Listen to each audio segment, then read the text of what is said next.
Welcome to Strip Cover Lit, where we squeeze the bigger picture out of literature. I am Adrian Ford, and we are here for episode number two of Ask Adrian Anything. And we have a very interesting question today for many reasons. This question comes from the Red Verb, who asks, "Hello, Adrian. If you ever thought about such a thing, can you explain what you think the next significant phase in the evolution of literature will be, i.e. the shift from modernism to postmodernism? What follows postmodernism, or what large stylistic alteration do you see being brought upon how authors currently write?" And I think a couple of the reasons that this is such an interesting question is, A, for its own sake, it is an interesting question. B, on a meta level, I think this is something that artists of all ilk, writers of all ilk, painters of all ilk, movie makers, etc., are forced on some meta level to ask themselves, or at least contemplate, on a project-by-project basis. And it's not even something that is considered so largely as that, so much as, what am I doing here? But for me, this question breaks down really into two parts. And further, the first part breaks down into three additional points. One, what do I think the era could be known as? Two, what do I hope this era will be known for? And three, what do I fear people will look back at this era and call it? Now, the first part, what do I think this era could be known as? I think it could be known as the era of maximalism. When you look at writers such as T.C. Boyle and George Saunders, who are really strong voices of the day, you definitely see a bit of that. But maximalism is really sort of a response to the Hemingway style, to the hard-boiled style, to minimalism, where the facts are the facts, and that's all you gotta present, because that's where the story will present to the reader something where the reader infers onto the story and then further knows his or herself. And this can be seen as far back as Faulkner. But really what we're doing with maximalism is, instead of, so for instance, in Hemingway, a lot of the times you put your judgment on the characters based on your experiences, and then you learn about yourself, right? When you're watching a bullfighter, he's so foolish for being so brazen, or, golly, I really wish I could be that brazen, and you learn about yourself. Whereas, and I think this pops up a lot in Bret Easton Ellis as well, with these characters, they are presented as themselves in such a full fashion. And according to Wikipedia, what maximalism is an aesthetic of excess and redundancy. The philosophy can be summarized as more is more. What happens when you see these things is you see a character judging a situation, and from that you learn about yourself. So for instance, talking about Bret Easton Ellis, in American Psycho, you have a murderer, cold-blooded murderer, who thinks a lot about fashion. And we get these descriptions of someone by their clothes. Now, I'm going to be very honest, reading American Psycho, I have no idea what half of those 98% of those brands were. But I could tell that Patrick Bateman did. And to me, that much is disgusting, right? Like, I don't really need to know by looking at someone what brand their watch is, what style their loafers are, let alone that you're judging someone based on it. So that's where, in maximalism, the reader learns about his or herself. Part two, what do I hope this era will be known for? And I would say burnt tongue / dangerous writing. Burnt tongue, according to, and both of these things basically come from the Northwest. Tom Spanbauer, largely, who taught Chuck Palahniuk. But Palahniuk describes burnt tongue as such: to deliberately misstate things, misuse language, in a way that makes the language fresh and more engaging, and particularized to the character, which gives a story greater authority and realism. A stressed person, someone compelled to tell a story out of overwhelming emotions, won't speak in an elegant, polished manner. Burnt tongue acknowledges that how a person tells a story is as important as the story itself. Again, this is putting emphasis on learning a character for the character's sake so that we may learn about ourselves. So, burnt tongue. What that's going to mean is when I present you with a character, we'll put a murder back on the table, right? We'll put a murder on the table, and a character who is approaching that situation in a very calm and distant way, like Patrick Bateman, says that he's completely disassociated from it. A person who is approaching that murder in a very frenetic way, telling you what happened, and maybe telling you 3 or 4 different ways in which it happened, is probably someone that's lying about the event. From this, we force a judgment, but it is a very honest character, despite the fact that he or she is telling you 3 separate stories, is because they are being honest through their attempt to lie. So, burnt tongue, when you put a character in their emotions, when you break that character, they are forced further into themselves. Burnt tongue allows that character to describe what is going on versus hard-boiled and minimalism. So these things go hand in hand, the burnt tongue and the dangerous writing, along with maximalism.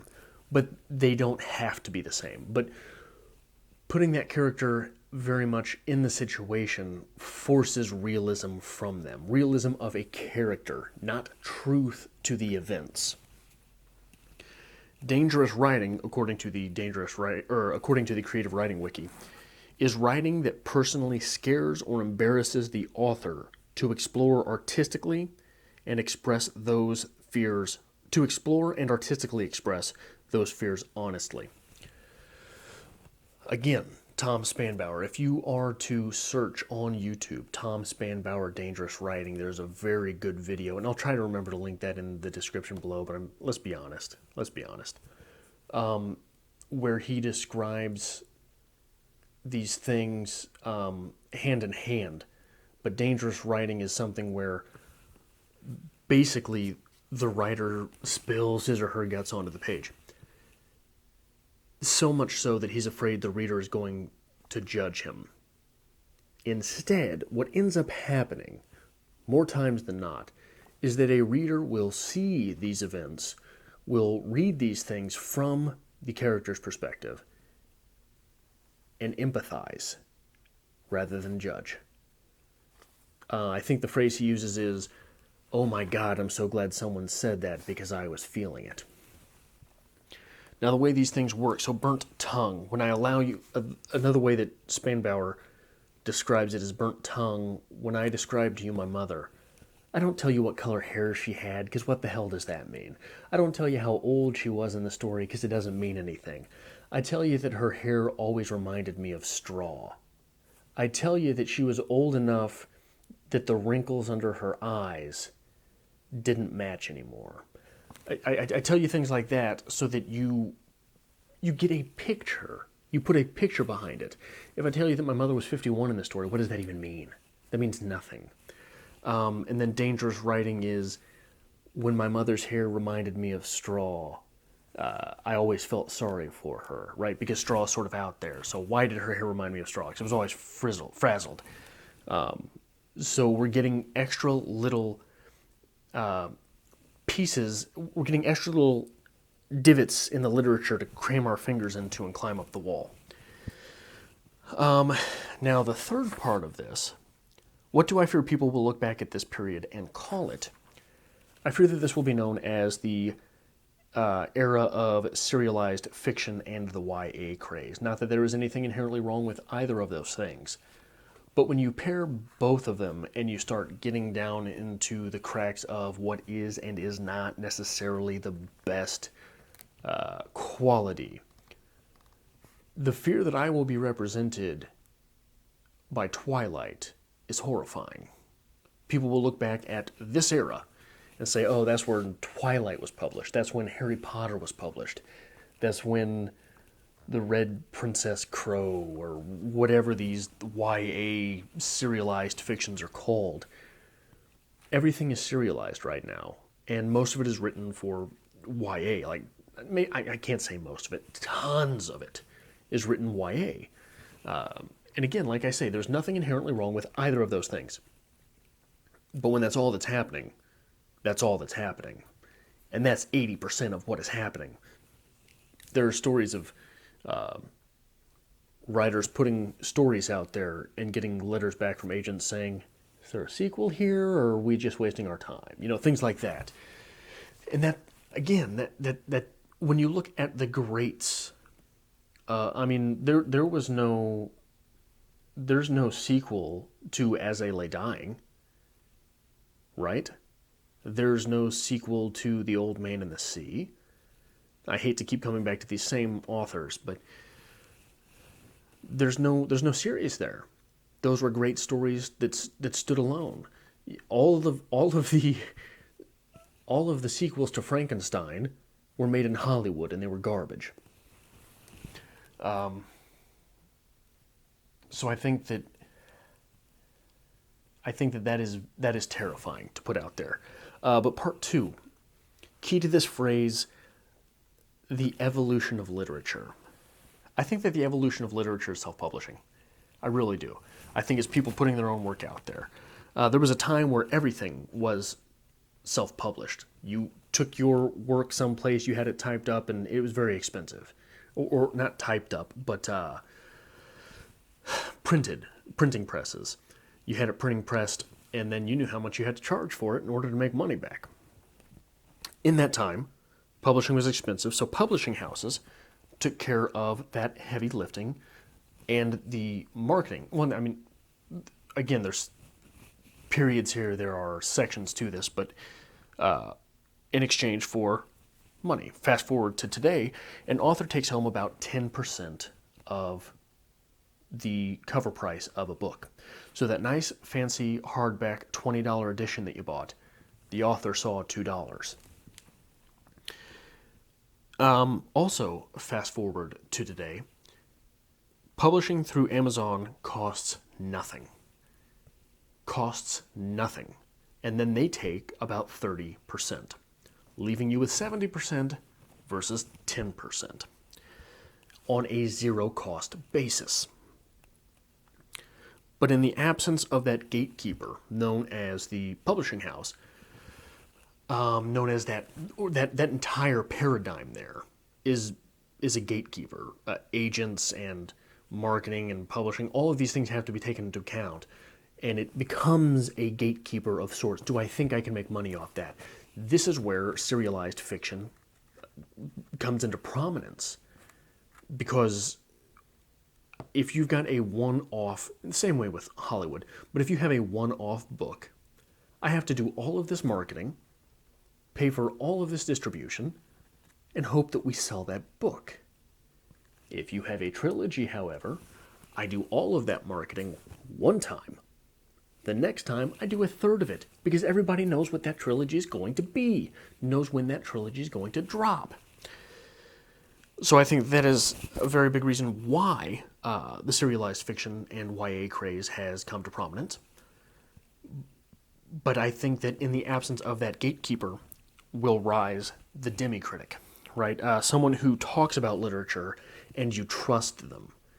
So perhaps BookTube is the answer to that, but there will be a lot of online publishing, self-publishing, and people will wonder. I mean, it becomes just a swamp. You become inundated with people pushing their own product, right? It's already sort of out there. And you don't know what to listen to. You don't know who is quality, who is not quality, because anybody can just throw it out there. So, thus will rise. I mean, if Harold Bloom put out a quarterly press about what I should be reading, I'd probably take a look at it. As opposed to marketing, as opposed to the publishing houses themselves. And I think that's really the future of the literary scene. From there, I mean, it could break down into being like wrestling in the old days. Everything was sort of, can't remember what they called it, but it was all sectionalized. In the Northeast, you had this promotion. In the Northwest, you had that promotion. In the Midwest, you had this promotion. I think that literature could very much become that sort of landscape. Of course, it would not be based on region. It would be based on what side of the internet you're on, right? So I think that there's a lot to think about there. I think there's a lot to think about with what the period should be known as versus what will it be known as. But I think that this was overall a very interesting question. And if you have a question for the next episode of Ask Adrian Anything, it doesn't necessarily have to be literature related. Leave it in the comments below, and I hope to see you for the next episode.